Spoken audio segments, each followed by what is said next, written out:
everyone. My name is Elizabeth. And my name is Ugo. And we are the co-founders of NEU Gen Leaders. That's correct. And today we want to talk about toxic friendships and how to walk away from them. So we're going to be discussing how we dealt with toxic relationships in the past and how we deal with them now.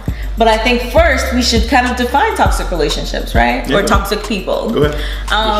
Okay, so I think I'd like to define toxic relationships as relationships that cause you to deter from your value system. So people who come into your life and have you behaving in a certain way that has other people saying, I don't recognize who you are. Yeah, and I would take it a step further in saying most of the time the people who turn out to be toxic for you don't know they're doing that. They're just being themselves, but they're just not compatible. They don't fit anymore with where you are at the time. Okay. So how did I deal with it in the past? I think that's what you just asked me, right? I didn't ask you that, but go ahead and tell them. So in the past, I didn't have the best strategy for dealing with toxic relationships. I actually remember when I was in high school, I had this friend that, we used to get in fights. I was cursing up a storm. I got suspended. And I just knew that we had to part ways, right?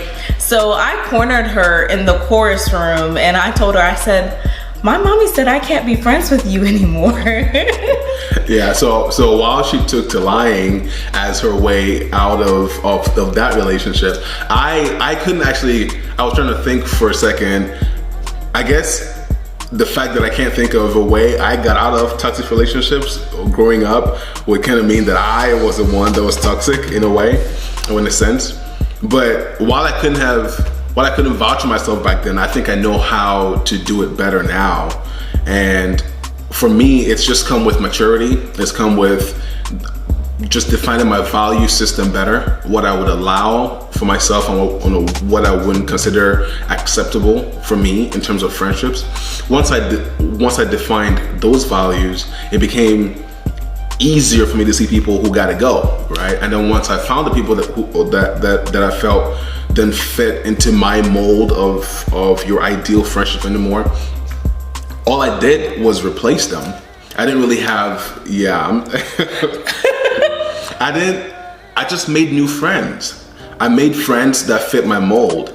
And I found that the more time I spent with the people that fit my mold, the people who didn't fit my mold, I didn't have enough time for them anymore. And then would come the proverbial question, where have you been? You don't text me back anymore. You don't call me anymore. Why you look at me like that? Okay.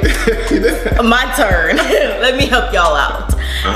So I think what I wish I had done back in high school was just distance myself from those people. And I know you're probably like, well, you go to the same school, you have the same classes, how do you do that? Like you have to break apart. Like you either do it wholeheartedly or you're gonna find yourself going back into that same cycle and that same pattern.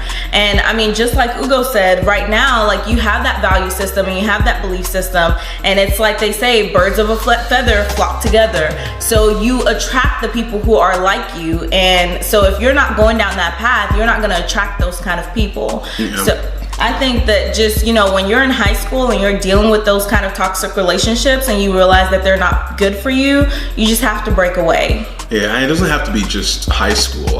Just in general, when you speak of, and I believe at some point in the future, we're going to do a video on defining your value system and what's important to you.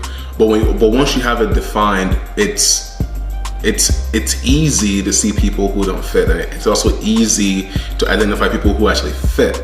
And when you find the people who actually fit, all you got to do is pursue those relationships. And the moment you pursue those relationships, everything else will take its natural course. And before you know it, you're spending more time with the people that you actually care about and want to be like and want to interact with, the friendships that you want to keep and develop, and the ones that you don't want to would just fall off. Like it happens so naturally, especially when you're not trying too hard. And then it will save you the awkwardness of having the mommy said they shouldn't talk to you. All right, guys, that is all we have time for today. Thank you so much for joining us, and we are out. Yeah.